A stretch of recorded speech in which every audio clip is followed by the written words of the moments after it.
Hey guys, we've been talking about relative pronouns a lot recently on my YouTube channel. Today I would like to talk about omitting relative pronouns. In English, it's very common to omit the relative pronoun altogether. So this is something that is used very frequently. This can't be done always though. So in which situations you can and in which situations you can't omit the relative pronoun? Let's have a look.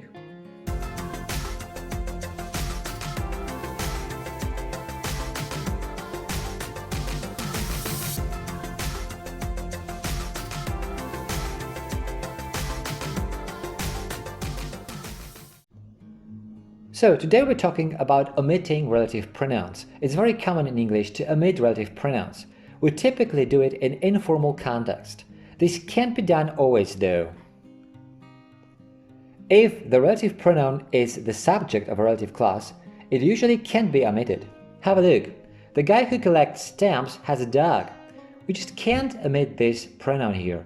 The guy collects stamps has a dog. This is not correct. But you can omit the pronoun if it's followed by the auxiliary verb be plus the present or past participle. If it's omitted, the auxiliary verb is omitted too. Have a look. The car that is parked outside my house isn't mine. We can now omit that and is. The car parked outside my house isn't mine. The students who are preparing for the exam can't go to the party. We can now omit the pronoun who plus the auxiliary verb. The students preparing for the exam can't go to the party.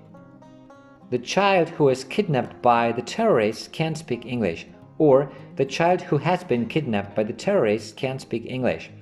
We can now omit who, so the pronoun, plus the auxiliary verb was or has been.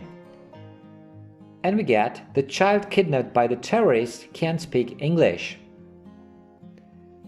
If the relative pronoun functions as the subject, the situations when it can be omitted are actually pretty limited. This is because, apart from some exceptions like the ones shown here, omitting the relative pronoun is restricted to situations where it's used as an object. So, as I just mentioned, we usually only can omit the relative pronoun if it functions as an object. Moreover, it must be in a restrictive relative clause. Have a look at some examples.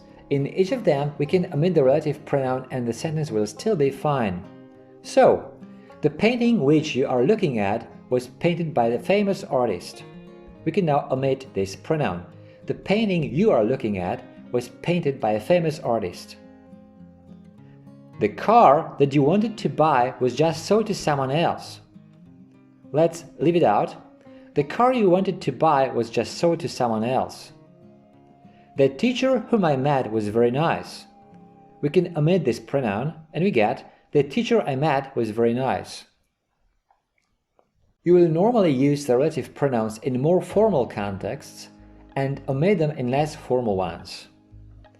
Actually, there are usually a couple of ways you can word the same sentence with a relative clause. We're going to have a look at these next.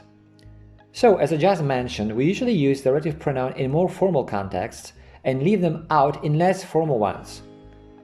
Let's have a look at this rather formal sentence. The student whom I just met was pretty rude.